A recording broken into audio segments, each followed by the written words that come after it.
What is your name? Wing Commander Abhinandan. Okay. I hope you have been treated well over here with us. Yes, I have, and I would like to put this on record. And I will not change my statement if I go back to my country also.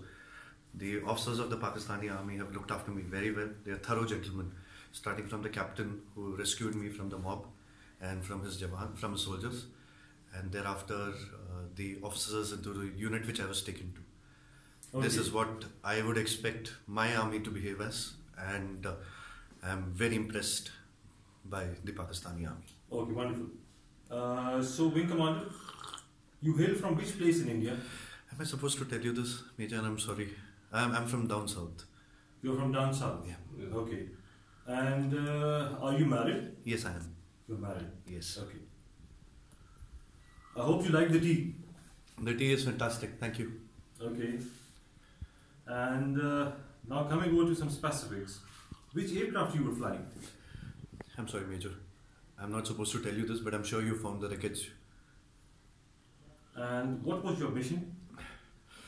I'm sorry, I'm not supposed to tell you this. Okay. Thank you.